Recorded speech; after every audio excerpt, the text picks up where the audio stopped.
जो अभी प्रेजेंटेशन आपको दिखाई दे रहा है वो स्टैंडर्ड ट्रीटमेंट गाइडलाइन दी गई है, 2014 में रिलीज हुई थी और ये मध्य प्रदेश शासन की तरफ से रिलीज हुई थी। ये देखिए, department of public health and family welfare Madhya Pradesh की शासन की तरफ से ये रिलीज की गई थी। इसमें क्या क्या सवाल होते हैं और कैसे आपको जवाब देना है वही मैं अकेला बताऊंगा। इसको पूरा पढ़ने की आवश्यकता मेरे को तो नहीं है, क्योंकि अब मैं आगे इसके सवाल ही बताता हूँ। अपन सीधे सवाल उस पे आते हैं, ठीक है। सबसे पहले एसओपी सॉरी एसटीजी के बारे में जानकारी आपके हर एक चिकित्सक को होनी चाहिए। पहला मुद्दा, हर एक स्टाफ को होनी चाहिए। एसटीजी क्या होता है? हर एक बीमारी का एक स्टैंडर्ड ट्रीटमेंट बनाया गया है। उस ट्रीटमेंट के अनुसार, स्टैंडर्ड ट्रीटमेंट के अनुसार आप अगर इलाज कर रहे हैं तो आपको वो एसटीजी के अनुसार इलाज करना है ना।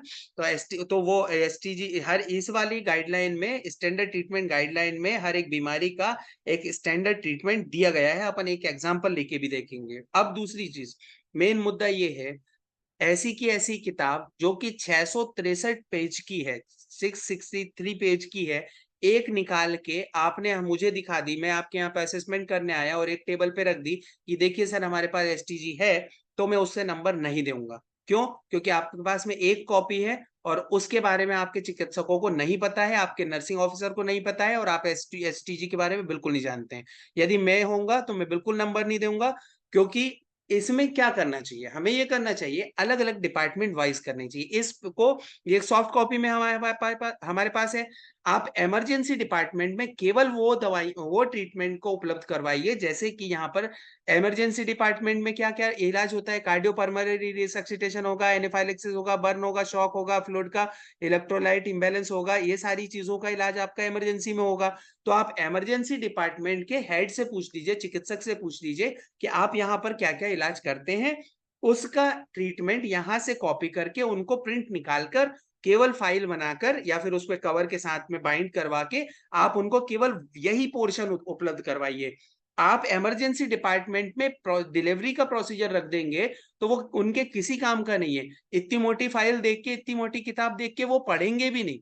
आप जैसे, अगर अपन यहाँ पे एग्जांपल सामने ही दिख रहा है इसलिए ले रहा हूँ, इमरजेंसी डिपार्टमेंट में आपने देखा, इमरजेंसी डिपार्टमेंट में अगर आपने यहाँ पर नीचे लिखा हुआ है कहीं से, यहाँ पे यहाँ देख लेते हैं, ऑब्स गायनिका।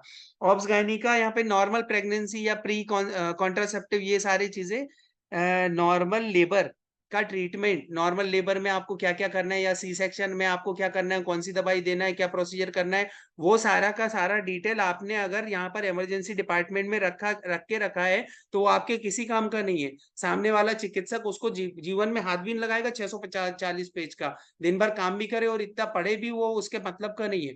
इसलिए आप संबंधित डिपार्टमेंट में इसके अलग अलग पोर्शन करके, जैसे ब्लड डिजीज का, जिस जिस संबंधित डिपार्टमेंट को ब्लड डिजीज की आवश्यकता हो उनको वो उसका ट्रीटमेंट उपलब्ध करवाइए। जहां पर गैस्ट्रो इंटेस्टाइनल डिजीज की आवश्यकता हो आप उसको वो उपलब्ध करवाइए। अगर गायनी वाला पोर्शन है तो आप केवल ये वाला ऑप्स गायनी वाला पोर्शन, ये वाला पोर्शन निकाल के आप उपलब्ध करवाइए। पूरी की पूरी किताब रखने से कोई मतलब नहीं है।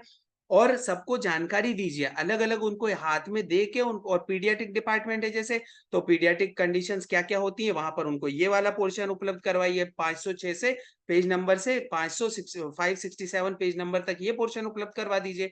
तो इसको आधा काट काट कर प्रिंट निकाल के बाइंड करवा के संबंधित डिपार्टमेंट को उपलब्ध करवा दीजिए और उनको दे दीजिए और उनसे पूछ लीजिए। इसके अलावा अगर आप और कोई ट्रीटमेंट का एसटीजी चाहते हैं तो हमारे पास मेन कॉपी रखी हुई है, आप उसमें से देख सकते हैं। बस इसके बारे में जानकारी हर एक व्यक्ति को होना चाहिए, आपके हर एक चिकित्सक को, यहाँ पे आपके हर एक नर्सिंग ऑफिसर को इसके बारे में जानकारी होना चाहिए कि एक एसटीजी नाम की कोई एक वस्तु होती है जिसमें सारे जो बीमारियां होती हैं उनके हर एक का एक स्टैंडर्ड ट्रीटमेंट लिखा गया है। जैसे अगर हम नीचे, ये तो अभी वो ही चल रहा है, इंट्रोडक्शन ही चल रहा है। सब सारे एब्रीवेशंस भी लिखे हुए हैं, एब्रीवेशन का अक्सर हमें उपयोग नहीं करना है। अब जैसे ये एग्जाम्पल पे एक ही देंगे, एक ही देखेंगे, इसके अलावा आगे नहीं देखेंगे। एक्यूट फीवर किसको कहते हैं, डायग्नोसिस कैसे होता है, डायग्नोस्टिक टेस्ट आपको क्या क्या करना है और ट्रीटमेंट क्या करना है, लिखा है।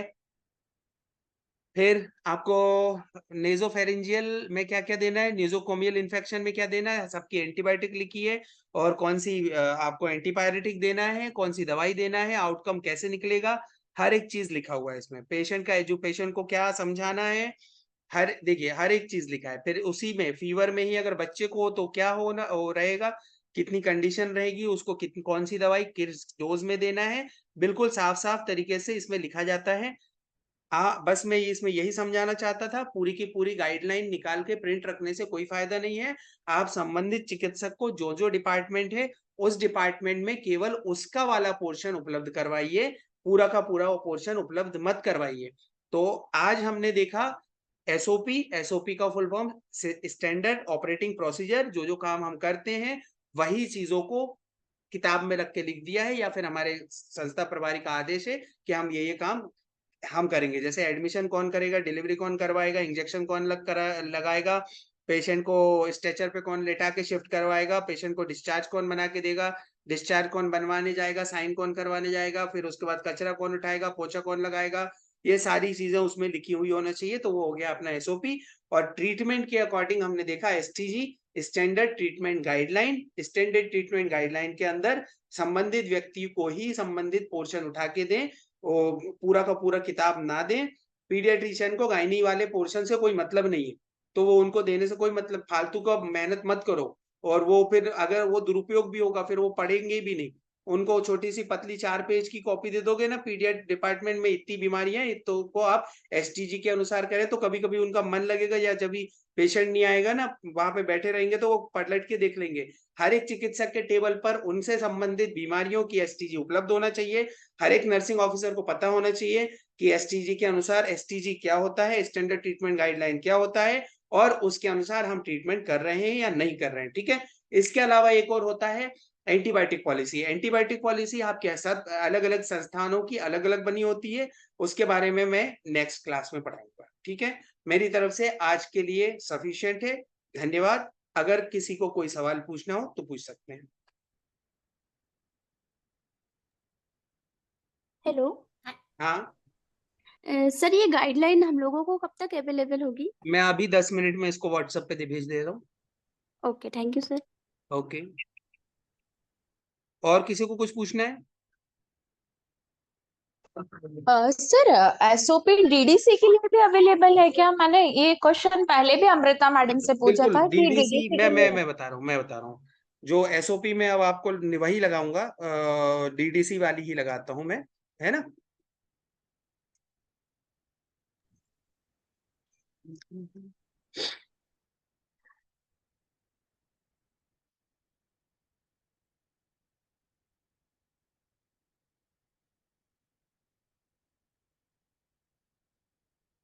एसओपी डीडीसी का एक्चुअली होता है फार्मेसी एंड ये अभी शेयर और कर दूं मैं।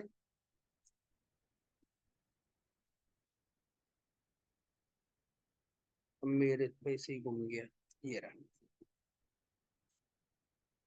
ये होता है आपका standard operating procedure, pharmacy and store दोनों का मिला के एक ही होता है। ठीक है।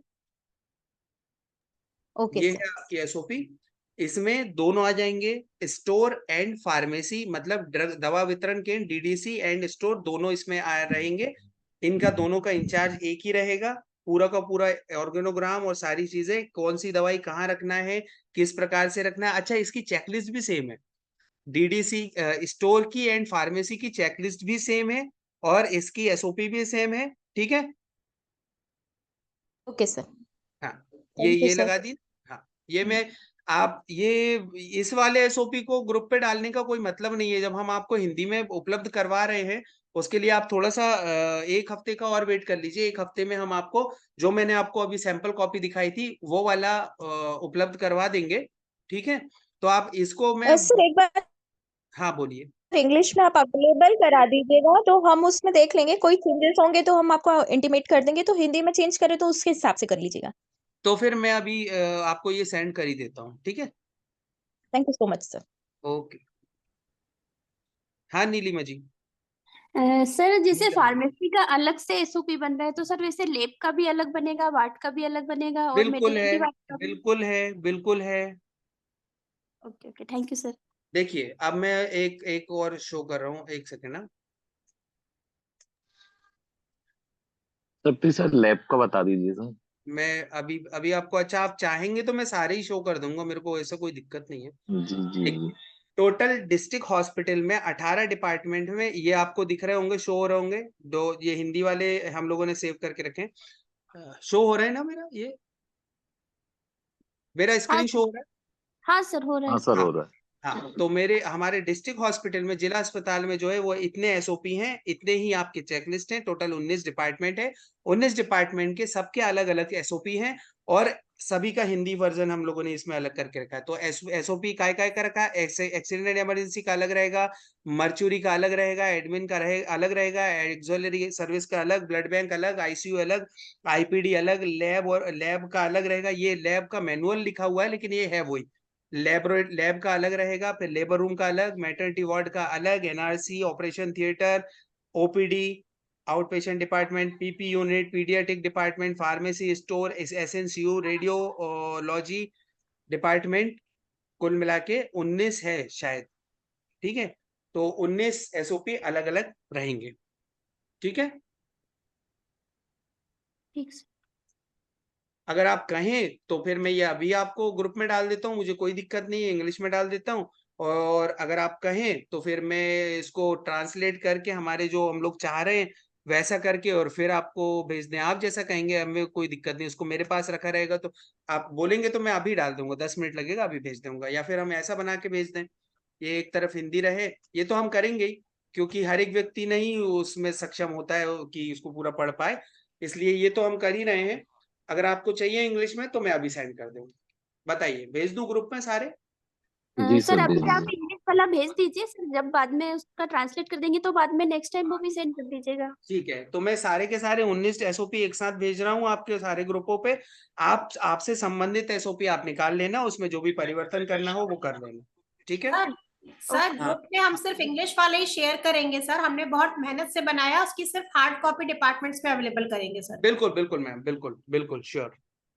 इसमें पूरा क्रेडिट आपका और मेरा है, इसलिए अपन ठीक है, अपन अपने अनुसार ही रखेंगे, इसकी सॉफ्ट कॉपी कहीं सर्कुलेट नहीं करेंगे। ठीक है, हम आपको हार्ड कॉपी जरूर दे देंगे सबको। चलिए, और किसी को और कुछ सवाल पूछना है?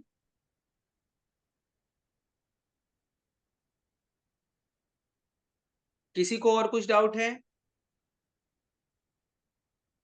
तो नहीं मैं सर। नहीं है तो फिर मैं ये मीटिंग क्लोज कर दूं। Thank you sir, good night. Okay, good night, सभी को शुभ रात्रि। और Okay. अगला वीडियो मैं परसों डालूंगा, आज तो नहीं डालूंगा। अगर आप चाहे, आपको रिवीजन के लिए चाहिए हो तो फिर मैं आज ही अपलोड कर देता हूँ। सर कोई जल्दी नहीं है सर, आराम से कर दीजिएगा सर। हाँ, अभी है अपने पास अभी 10 जो, 20 हाँ, मिनट। और जो मटेरियल अपन प्रोवाइड कर ही क्योंकि रहे हैं मैं सर, इसलिए मैम, इसलिए क्या अमृता मैम, मैं इसलिए इसको डिले करना चाह रहा हूँ, क्योंकि अगला वीडियो आ जाता है ना, तो वो पुराना वाला कोई नहीं देखता है, और वो लोग सीखने की कोशिश भी नहीं करते। एक तो है बहुत लंबे लंबे 45 मिनट और एक एक घंटे के वीडियो है, तो ये लोग पुराना पढ़ते नहीं है, फिर उसके बाद में अगले वाले पे चले जाते हैं। एक साथ मैंने 8 भी डाल के देख लिए, तो अब मैं चाह रहा हूँ कि 2-2 3-3 दिन का गैप मिल जाए, जिससे वो पूरी तरह से देख ले, और तब मैं जी फिर अगला वीडियो अपलोड करूँ। जी मेरे सर, पास जी तो सर। 20-25 हो गए एक साथ अभी तो। चाहूँ तो मैं आज ही कर दूं पूरा।